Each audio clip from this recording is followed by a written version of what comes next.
In the late 70s, a top-secret national security agency cryptanalyst huddled over indecipherable hieroglyphs with a Maya historian. One was trained to break enemy codes during the Cold War, the other to decode the secrets of ancient civilizations. No one expected their paths to cross, but together, they unlocked a mystery buried for over 1,000 years. They discover evidence of something astounding: an ancient Maya computer, not a machine of gears or silicon, but a system of time, astronomy, and art recorded in a sacred book. This isn't science fiction. It's a true story buried in a declassified NSA report. The revelation? The Maya, famous for their pyramids and calendar, had a sophisticated astronomical computer using nothing more than hieroglyphic tables and the cyclical rhythm of time.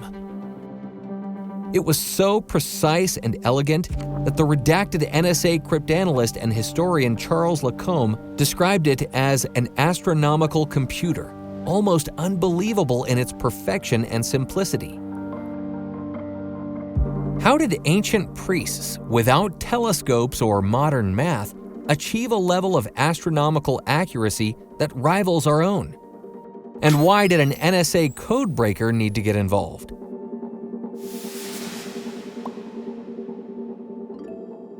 Of the countless books that once existed, only the Dresden, Paris, and Madrid codices escaped the flames of conquest. Codices are screenfold manuscripts painted on bark paper. In them, Maya astronomer priests recorded meticulous observations of the heavens, compiled into tables for predicting celestial events. At the time the NSA report was written, much of the Maya script was still not fully understood, especially in the West. Meanwhile, Soviet linguist Yuri Knorozov had already cracked its phonetic structure from behind the Iron Curtain, but his breakthrough was largely dismissed outside the Soviet bloc. And yet the NSA report echoed his thinking, that deciphering the codex would require cryptanalytic techniques and a shift in perspective. Given the Cold War context, it's likely that someone at the NSA was at least aware of Knorozov's work. No one knows exactly how the collaboration began, but when the cryptanalyst's work reached Lacombe, something clicked. Perhaps it was no accident. After all, it was cryptography that drew Lacombe into Maya studies in the first place. Together, they uncovered something remarkable. They realized those codex pages weren't just decorative or symbolic. They were the interface of an ancient computing device. Could this be a star chart? A calendar? The historian recalls that Venus was vitally important to the Maya. The codebreaker notices patterns in the numbers. They hypothesize a missing piece. Literally, a page might be lost from the codex, and even missing pieces of a painted serpent. What they would soon confirm is that these 7 pages form a visual analog computer for predicting the cosmos. To understand this computer, we must step into the Maya worldview, a world where time is an endless cycle. Unlike the linear timelines we use today, the Maya conceived of reality as an unending, ever-expanding circle of time and space. This is a concept unique to the ancient Maya. At least it was unique to the Maya until Einstein came along. Days, seasons, years, and cosmic events all cycled in recurring patterns. Even directions, north, south, east, west, were thought of as part of a great circle. This circular logic is the core of Maya astronomy. But the Maya didn't just have a calendar. They had something much more powerful: a programmable system. As the NSA report put it, the language of the table is Tzolk'in. And that wasn't poetic, it was technical. The Tzolk'in was built from 2 simple sequences: 13 sacred numbers and 20 named days, each day formed by pairing one number with one name. Picture a woven grid. Numbers in one direction, names in the other, and every intersection forms a unique point in time. As the two sequences moved in sync, each pairing formed a unique date. And once all 260 combinations were complete, the pattern reset and began again. That's why the researchers stated that this was more than a calendar.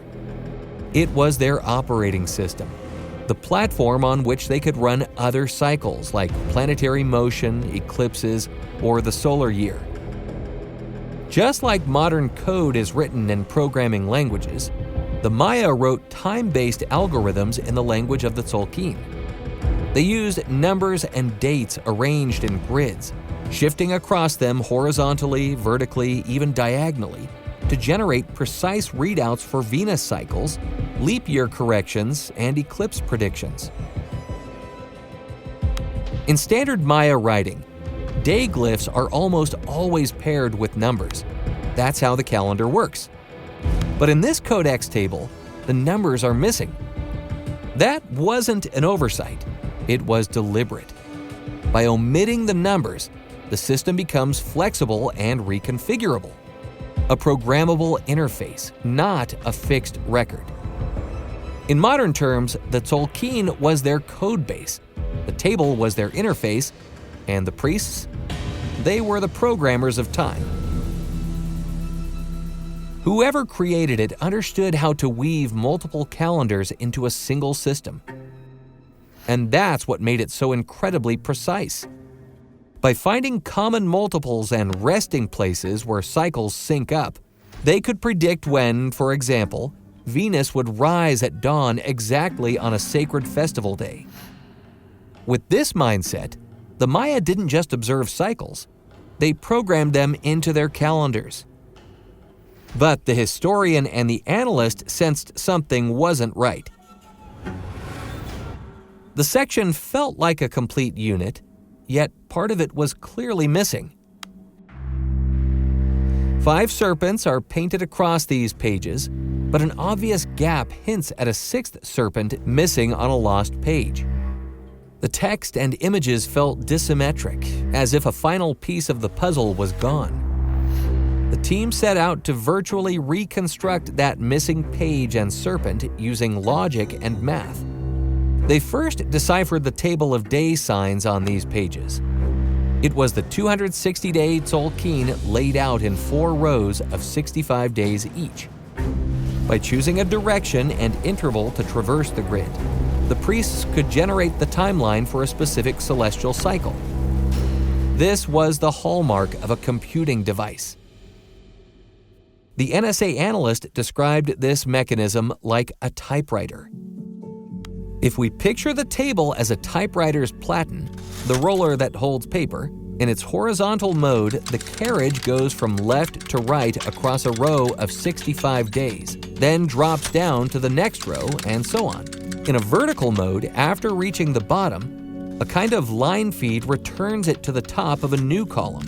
When you combine these motions, you effectively cycle through all 260 days and can loop infinitely, exactly like the continuous cycling of the Tzolk'in. In computing terms, the priests could program the device by selecting a pattern of movement on this grid, and program it they did, with the planet Venus as their target. Venus follows this cycle as seen from Earth. Incredibly, the team found that this number was built into the table's geometry. By moving diagonally across the grid in a specific pattern, every step landed exactly the same amount of days apart, marking each key appearance of Venus. In effect, the table was preloaded with Venus's full cycle, built right into its structure.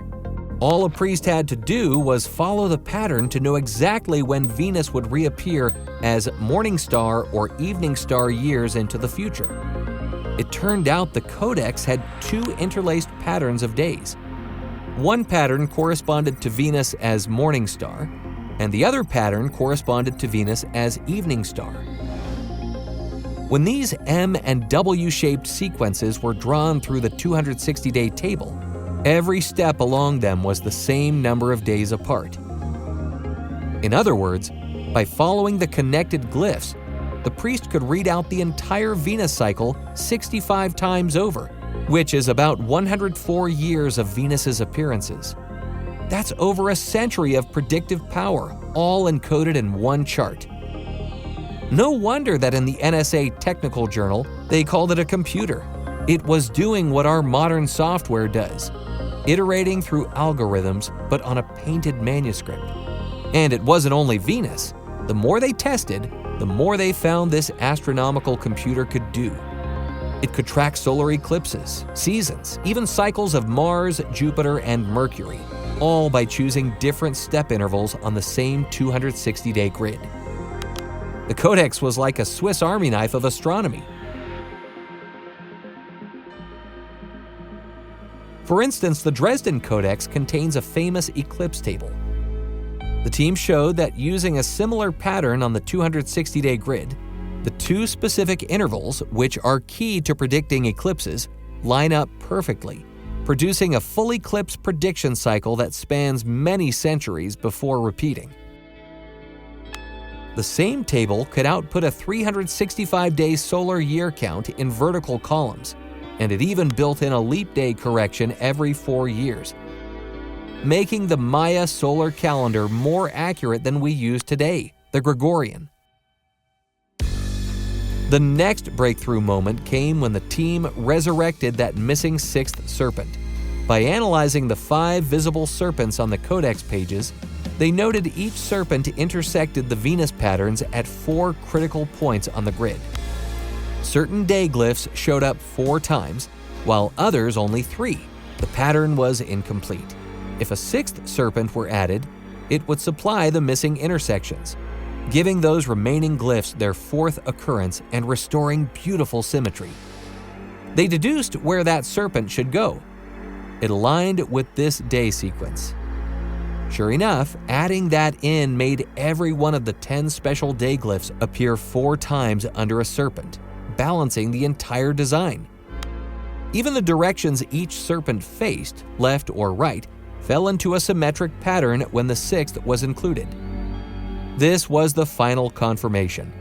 The Maya astronomers deliberately engineered the table with these serpentine markers as a built-in calibration tool.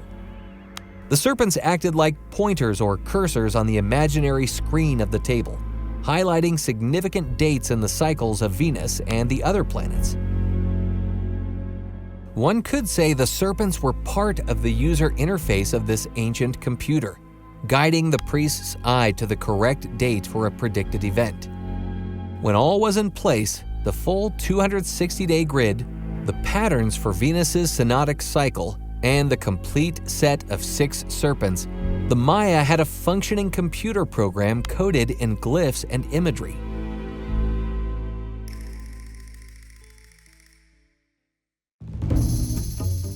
Instantly, they could calculate when Venus would next rise as morning star, or when an eclipse season would arrive, or when to add a leap day to their calendar. All of this over 1,000 years before modern scientists worked out similar cycles. The results reported in this declassified NSA document are mind-boggling. They reveal that the Maya, by the Classic period, had achieved an astronomical understanding on par with the greatest Old World observatories, and in some cases surpassed them in precision. The Maya didn't stop at one planet or the moon. They had a system capable of tracking an entire solar system using nothing but glyphs, math, and time. Mercury moved fast. The Maya tracked it by reversing the direction of their calendar. Mars followed a steady rhythm, a perfect fit for their grid. Jupiter? It needed a different approach. The priests read the table in reverse, right to left, bottom to top, stepping through time one shift at a time. Eventually, it returned to where it began. Saturn took even longer, but somehow they still made it fit. This wasn't just stargazing, it was systems design. A system in possession of civilization without electricity, yet running planetary simulations by hand. No screens, no wires, just an algorithm embedded in Codex. a reflection of thinking that understands the cosmos like code. These immense cycles show the Maya weren't just keeping track of short-term events. They had a long-range vision, mapping out centuries of planetary motion. It's humbling to realize that a civilization without metal tools or optical instruments had a mental model of the solar system's rhythms so advanced that it's only fully appreciated in the space age. And it was all done with a beautiful simplicity. A universal operating system into which they could plug any planetary cycle. And at the center of it all, Venus. To the Maya, Venus wasn't just a bright light in the sky. It was the very key to synchronizing heavens and Earth. As the NSA report poetically put it, the Maya recorded the eternal cyclical clock they found in the sky in the 260-day calendar. And perhaps it was with the aid of this visual astronomical computer that they achieved their mastery. When the Spanish conquistadors and missionaries came, they did not understand what they were seeing. In July 1562, Bishop Diego de Landa infamously burned dozens of Maya books, condemning them as lies of the devil. In that bonfire, countless volumes of astronomical observations, the accumulated genius of generations, turned to ash. Only 4 codices survived to modern times. It is in these charred remnants that we're rediscovering the knowledge the Maya tried to pass on. One can only imagine what other computers or advanced tables were lost. As we leave this story, let's take a step back. What was this astronomical computer really? Not a machine of wires, not a room full of buzzing electronics, but a painted table of glyphs, paper thin, driven not by electricity, but by insight. It executed algorithms, not in microseconds, but in steps, calculated with the eyes, the mind, and by selecting a pattern of movement. And yet the result was the same: accuracy, predictive power, structured logic. It's just a different hardware. In fact, it's analogous to our own computers. So where did it come from? Who first conceived this system? Was it invented all at once or passed down by unknown minds? These questions remain open, and perhaps that's the most humbling part, because the Maya astronomical computer highlights a startling truth. Ancient people had high-tech devices, but they looked nothing like ours. They weren't made of circuits and glass. They were built from bark, pigment, and brilliant thought. They didn't run on electricity. They ran on patterns, symbols, and math. To the Maya, this wasn't just a way to measure the heavens. It was a way to enter them. Not a monument of stone, but a structure from mathematical reality. We often think of math as something we invented, just a language for describing the world. But what if it's more than that? What if these patterns in the Codex weren't just observation, but connection? Touch points with a deeper order.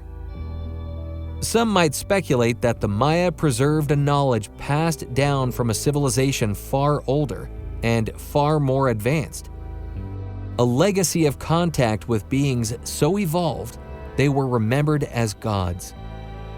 But maybe the Maya weren't just preserving. Maybe they were tuning into something real, something beyond culture or time. A kind of mental plane, a mathematical layer of reality that great minds still glimpse today. Call it the Akashic field, Platonic space, or the hidden architecture of the cosmos. But when the math is right, the physical world responds. Not roughly, not approximately, down to the decimal. It's then not just a tool for description, it's a key that unlocks how the universe actually works. And so we must entertain the thought. Perhaps the concept of the computer, a system that accepts input, processes it step by step, and gives output, was understood long before our civilization gave it a name. It didn't come from nowhere, it was already here, just in a different form.